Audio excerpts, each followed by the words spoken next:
എൻ്റെ യൂട്യൂബ് ചാനലിലേക്ക് ഏവർക്കും സ്വാഗതം. നമ്മളിന്ന് തുടരുന്നത് പ്രണയപുഷ്പം എന്ന പ്രണയകഥയുടെ 8ാം ഭാഗമാണ്. ഇല്ലേട്ടാ, ഏട്ടനാണ് സത്യം. ഞാനിനി പറയില്ല. ആദിയുടെ കയ്യിൽ സത്യം ചെയ്തുകൊണ്ട് അവൾ പറഞ്ഞു. എന്നാ ശരി, ആദി പറഞ്ഞു. ആ ചാരുബെഞ്ചിലിരുന്ന് അവർ കുറച്ചുനേരം ആ പാർക്കിന്റെ മനോഹാരിത കൺകുളിർമയോടെ വീക്ഷിച്ചു.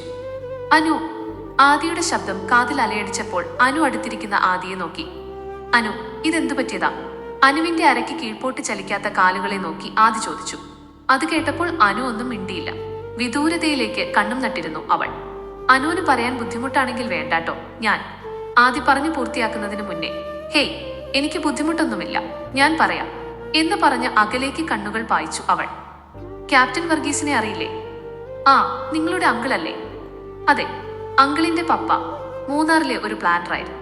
അങ്കിളിന്റെ മമ്മ നേരത്തെ മരിച്ചിരുന്നു. അങ്കിളിനൊരു പെങ്ങൾ ഉണ്ടായിരുന്നു, ദേവസദസ്സിലെ നർത്തകിമാരെ പോലും തോൽപ്പിക്കുന്ന ഒരു ദേവത, ആൻ സെബാസ്റ്റ്യൻ. ഒത്തിരി സൗന്ദര്യം വാരിക്കോരി കൊടുത്തു ദൈവം ആ സുന്ദരിക്ക്, പക്ഷെ ഒന്നു കൊടുത്തില്ല, ബുദ്ധി വളർച്ച. അത് കേട്ടപ്പോൾ ആദിയിൽ ഒരു ഞെട്ടലുണ്ടായി. ആദി അനുവിനെ ഒന്ന് നോക്കിയിട്ട്, ഓട്ടിസമാണോ എന്ന രീതിയിൽ നോക്കി. ഓട്ടിസം എന്ന് പറയാൻ പറ്റില്ല, ഏതാണ്ട് അതുപോലെ. ആദി എന്ന് മൂളിയിട്ട് ബാക്കി കേൾക്കാനായി കാതോർത്തിരുന്നു. അനിയത്തിയുടെ ആ അവസ്ഥ അങ്കിളിനെ വളരെയധികം വിഷമിപ്പിച്ചു. എന്നാലും അങ്കിൾ പൊന്നുപോലെ ആനിനെ നോക്കി. അങ്ങനെയിരിക്കെ അങ്കിളിന് മിലിറ്ററിയിൽ സെലക്ഷൻ കിട്ടി. പപ്പയുടെ സ്വത്തിനേക്കാൾ അങ്കിളിനിഷ്ടം രാജ്യസേവനമായതുകൊണ്ട് ആനിനെ പപ്പയുടെ കൂടെയാക്കി അങ്കിൾ രാജ്യസേവനത്തിനായി ഇറങ്ങിത്തിരിച്ചു. അങ്ങനെ വർഷങ്ങൾ കടന്നുപോയി.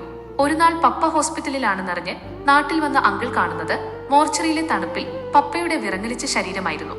ഒരു കാർ ആക്സിഡന്റിൽ പപ്പ അങ്കിളിനെ വിട്ടുപോയി. പിന്നെ ആ ആക്സിഡന്റിൽ ഒപ്പമുണ്ടായിരുന്ന ആനിനെ കാണാനില്ലെന്നും അങ്കിൾ അറിഞ്ഞു. പോലീസും അങ്കിളും ആനിനെ ഒരുപാട് അന്വേഷിച്ചുവെങ്കിലും കിട്ടിയില്ല. അങ്ങനെ പപ്പയെ അടക്കിയതിന് 2 നാൾ കഴിഞ്ഞപ്പോൾ ടൗണിൽ നിന്നും കുറച്ചു മാറി ഒരു തടാകത്തിന്റെ ഓരം ചേർന്നുള്ള കുറ്റിക്കാട്ടിൽ നിന്നും അബോധാവസ്ഥയിൽ ആനിനെ കിട്ടി. ഹോസ്പിറ്റലിൽ വെച്ച് അറിയാൻ കഴിഞ്ഞു ആൻ ബലാത്കാരമായ പീഡനത്തിന് ഇരയായിട്ടുണ്ടെന്ന്.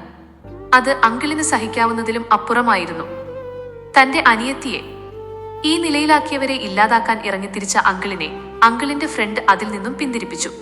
ആദ്യം ആനിന്റെ ജീവൻ, അത് കഴിഞ്ഞു മതി പകപോക്കൽ. അങ്ങനെ കുറച്ച് ദിവസങ്ങൾ കഴിഞ്ഞപ്പോൾ ആൻ ഹോസ്പിറ്റലിൽ നിന്നും ഡിസ്ചാർജായി വീട്ടിൽ വന്നു. ആ സമയം ആനിനെ ഈ നിലയിലാക്കിയവനെ പോലീസ് കണ്ടുപിടിച്ച് അറസ്റ്റ് ചെയ്തു. അങ്കിളിന് അവനെ ഒന്നും ചെയ്യാൻ കഴിഞ്ഞില്ല. പക്ഷെ കോടതിയിൽ നിന്നും ജയിലിലേക്ക് കൊണ്ടുപോകുന്ന വഴിമധ്യേ ആ നീചന്റെ ജീവൻ ദൈവം ഒരു ആക്സിഡന്റിലൂടെ അങ്ങെടുത്തു. അങ്ങനെ മാസങ്ങൾ കഴിഞ്ഞു. ആൻ ആ ഷോക്കിൽ നിന്നും റിക്കവറായി വന്നു. പക്ഷെ അവളുടെ ഉള്ളിൽ വളരുന്ന ജീവനെക്കുറിച്ച് ആരും അറിഞ്ഞിരുന്നില്ല. ആ ആക്സിഡന്റ് കഴിഞ്ഞ് 3 മാസങ്ങൾ കഴിഞ്ഞപ്പോഴാണ് അങ്കിൾ പോലും അതറിയുന്നത്, ആനിന്റെ വയറ്റിൽ ഒരു ജീവൻ വളരുന്ന കാര്യം. ആനിനുള്ള ഓട്ടിസം അവസ്ഥയായിരിക്കാം നേരത്തെ അതിന്റെ ലക്ഷണങ്ങൾ അറിയാതിരുന്നത്. അച്ഛനില്ലാത്ത കുഞ്ഞിനെ ആൻ പ്രസവിക്കേണ്ടി വരും എന്നറിഞ്ഞപ്പോൾ അങ്കിൾ അതിനെ ഇല്ലാതാക്കിയാലോ എന്നാലോചിച്ചു. പക്ഷെ ആ ജീവൻ ഇല്ലാതാക്കാനുള്ള സമയം കഴിഞ്ഞു പോയിരുന്നു. അങ്ങനെ മാസങ്ങൾ കടന്നുപോയി. ആൻ 2 പെൺകുഞ്ഞുങ്ങൾക്ക് ജന്മം നൽകി. അതിൽ ആദ്യത്തെ കുട്ടിക്ക് ജനിച്ചപ്പോഴേ അരയ്ക്ക് കീഴ്പോട്ട് ചലനശേഷി ഉണ്ടായിരുന്നില്ല. അനു പറഞ്ഞു നിർത്തി. അപ്പോ ആനാണോ നിങ്ങളുടെ? ആദിയുടെ വാക്കുകൾ പാതിയിൽ നിന്നു. അനു അതിന് ഉത്തരമെന്ന നിലയിൽ എന്ന് മൂളിക്കൊണ്ട് കണ്ണുകൾ പതിയെ അടച്ചു കാണിച്ചു. അപ്പോ അമ്മ ഇപ്പോൾ? ആദി ചോദിക്കാൻ വന്നത് പാതിയിൽ നിർത്തി. മുൻപ് ആഷ്ലിനോട് അമ്മയെക്കുറിച്ച് ചോദിച്ചപ്പോൾ അവളുടെ കണ്ണു നിറഞ്ഞിരുന്നു. അപ്പോ അതിനർത്ഥം അമ്മ ഇപ്പോൾ ഇല്ലെന്നല്ലേ? ആദിയുടെ മനസ്സ് മന്ത്രിച്ചു. ആദിയുടെ വാക്കുകൾ കേട്ടപ്പോൾ അനുവിന്റെ മുഖം വാടി. ഞങ്ങളുടെ ജനനവും അമ്മയുടെ മരണവും ഒരു ദിവസമായിരുന്നു.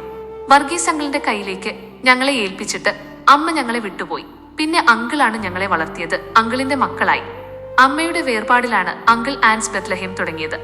അനുവിന്റെ വാക്കുകൾ കേട്ടിരുന്ന ആദിയുടെ കണ്ണുകൾ നിറഞ്ഞു. ഒരു വിധത്തിൽ നോക്കുകയാണെങ്കിൽ താനും അനുവും ആഷ്ലിനുമെല്ലാം വിധിയുടെ താണ്ഡവത്തിലെല്ലാം നഷ്ടപ്പെട്ടവരാണ്. തുല്യ ദുഃഖിതൻ. ആദിയുടെ മനസ്സ് മന്ത്രിച്ചു. കുറച്ചു കഴിഞ്ഞപ്പോൾ, ഏട്ടാ. എന്താ അനു? ഞാനൊരു കാര്യം ചോദിച്ചോട്ടെ? എന്റെ ഒരു ആഗ്രഹമാണ്, പറ്റില്ല എന്ന് പറയരുത്. പറയൂ. അനു ചുറ്റുപാടും വീക്ഷിച്ചു. ഏട്ടാ, ജനിച്ചപ്പോൾ മുതലുള്ള എന്റെ ഈ വൈകല്യം എനിക്കൊരു കുറവായിട്ട് തോന്നിയിട്ടില്ല. അതെന്താണെന്നറിയാമോ ഏട്ടന്? അനു പറഞ്ഞപ്പോൾ താൻ പറയൂ എന്ന മട്ടിൽ അനുവിന്റെ മുഖത്തേക്ക് നോക്കി ആദി. എന്റെ ആഷ്ലിൻ, അവളാണ് അതിന് കാരണം. എന്റെ എന്ത് ആഗ്രഹവും അവൾ സാധിച്ചു തരും. എന്റെ കുറവുകൾ ഒരു കുറവല്ല എന്നെനിക്ക് പഠിപ്പിച്ചു തന്നത് എന്റെ കാന്താരിയാണ്. സ്നേഹിക്കുന്നവർക്ക് വേണ്ടി അവൾ എന്തും ചെയ്യും. അവളിലൂടെയാണ് ഞാൻ ഈ ലോകം കണ്ടത്. അവളാണ് എനിക്കെല്ലാം. അവൾക്ക് ഞാനില്ലാതെയും എനിക്ക് അവളില്ലാതെയും പറ്റില്ല. പക്ഷെ അവൾക്കൊരു ജീവിതം വേണം. ഞാൻ കാരണം എന്നെ നോക്കണമെന്ന പേരും പറഞ്ഞ് അവളുടെ ജീവിതം ഇല്ലാതെയാകുന്നത് കാണാൻ എനിക്ക് വയ്യ. അനു പറഞ്ഞു നിർത്തി. ഓഹ്, അത്രയുള്ളൂ കാര്യം. നമുക്ക് അവൾക്ക് വേണ്ടി നല്ലൊരാളെ കണ്ടുപിടിക്കാം, ആദി പറഞ്ഞു. നല്ലൊരാളെ കിട്ടും, പക്ഷേ. അനു പാതിയിൽ നിർത്തി. അനുവിന്റെ അവസ്ഥ മനസ്സിലാക്കി അനുവിന് ഒരു പെങ്ങളുടെ സ്ഥാനം നൽകി ആശ്ലിനെ ജീവിത പങ്കാളിയായി കൂടെ കൂട്ടാൻ കഴിയുന്ന ആരെങ്കിലും കിട്ടുമോ എന്ന് നോക്കാം. ആദിയുടെ വാക്കുകൾ കേട്ടപ്പോൾ അനുവിന്റെ മുഖത്ത് ചെറുചിരി വിടർന്നു. അങ്ങനത്തെ ആളെയേ വേണ്ടത്, അനു പറഞ്ഞു. നമുക്ക് കണ്ടുപിടിക്കാമടോ അങ്ങനെ ഒരാളെ. അങ്ങനെ ഒരാളെയാ ഞാൻ കുറച്ചു നാളുകളായി അന്വേഷിച്ചുകൊണ്ടിരുന്നത്. ഇപ്പൊ എനിക്ക് കിട്ടുകയും ചെയ്തു, അനു കള്ളച്ചിരിയോടെ പറഞ്ഞു. അനു പറഞ്ഞത് എന്താണെന്ന് മനസ്സിലാകാതെ ആദി അവളെ നോക്കിയിരുന്നു. ഏട്ടാ, എനിക്കൊരാങ്ങളയായി, എന്റെ കുറുമ്പിക്കൊരു കൂട്ടായി, അവളുടെ ജീവിത പങ്കാളിയായി ഞങ്ങളുടെ ഇടയിലേക്ക് വന്നൂടെ എന്റെ ഈ ഏട്ടന്. അനുവിന്റെ വാക്കുകൾ ആദിയെ നിശ്ചലനാക്കി. ഞാനോ? അനു എന്തൊക്കെയാ? ഞാൻ എങ്ങനെ? എതിർപ്പൊന്നും പറയണ്ട ഏട്ടാ. എനിക്കറിയാം ഏട്ടന് അവളെ ഇഷ്ടമാണെന്ന്. നിങ്ങളുടെ രണ്ടുപേരുടെയും സംഭാഷണത്തിൽ നിന്നും ഏട്ടന്റെ നോട്ടത്തിൽ നിന്നുമെല്ലാം ഞാൻ മനസ്സിലാക്കിയിരുന്നു. അവൾക്ക് എന്തുകൊണ്ടും യോജിച്ച ഒരാളാണ് ഏട്ടൻ. അനുവിന്റെ വാക്കുകൾ സത്യമായിരുന്നു. താൻ ആശ്ലിനെ പ്രണയിച്ചിരുന്നു. അവളുടെ കത്തുകൾ വായിച്ച നാൾ മുതൽ അവൾ തന്റെ മനസ്സിലുണ്ട്. അവൾ തന്നെയാണ് തന്റെ ജീവിത പങ്കാളി. ആദിയുടെ മനസ്സ് മന്ത്രിച്ചു. അനു പറഞ്ഞതൊക്കെ ശരിയായിരിക്കും, പക്ഷെ ആശ്ലിൻ അവൾക്കിത് ഇഷ്ടപ്പെടുമോ? ഓഹ്, സമാധാനമായി. അപ്പൊ ഏട്ടന് താല്പര്യമുണ്ടല്ലേ? അനു ഒരു നെടുവീർപ്പോടെ ഭയങ്കര സന്തോഷത്തോടെ പറഞ്ഞു. ആദി അതിന് ഉത്തരം പറയാതെ ഒന്ന് പുഞ്ചിരിച്ചു. ഏട്ടൻ പേടിക്കേണ്ട, ഞങ്ങൾ രണ്ട് ശരീരമാണെന്നേയുള്ളൂ, ഒരേ മനസ്സാ ഞങ്ങളുടെ. അവൾക്കൊരു ഇഷ്ടക്കുറവും ഉണ്ടാവില്ല, അനു പറഞ്ഞു. ആദി ഒന്നു മൂളി. പിന്നെ കുറച്ചുനേരം രണ്ടുപേരും സംസാരിച്ചില്ല. ഏട്ടാ, ഞാൻ അവളോട് സൂചിപ്പിക്കാം, അവളുടെ മനസ്സൊന്നറിയാം. പക്ഷെ പ്രൊപ്പോസ് ഏട്ടൻ നേരിട്ട് ചെയ്യണം, അനു പറഞ്ഞപ്പോൾ ആദി തലയാട്ടി. ആ, രണ്ടാളും ഇവിടെ വന്നിരിക്കുകയാണോ? ഞാൻ എവിടെയൊക്കെ തിരഞ്ഞു. പെട്ടെന്നാണ് ആശ്ലിന്റെ സ്വരം അവരുടെ കാതുകളിൽ പതിച്ചത്. അവർ നോക്കിയപ്പോൾ കുറച്ച് പേപ്പറുകൾ കയ്യിൽ പിടിച്ച് ആശ്ലിൻ അവരുടെ മുന്നിൽ നിൽക്കുന്നു. ആ, നീ വന്നോ? കിട്ടിയോടി സർട്ടിഫിക്കറ്റ് ഒക്കെ? അനു അവളോട് ചോദിച്ചു. ആ, കിട്ടി. അനുവിനോട് നേരത്തെ സംസാരിച്ച കാര്യങ്ങൾ മനസ്സിൽ കിടക്കുന്നത് കൊണ്ട് ആദിക്ക് ആഷ്ലിനെ ഫേസ് ചെയ്യാൻ ഒരു മടി പോലെ.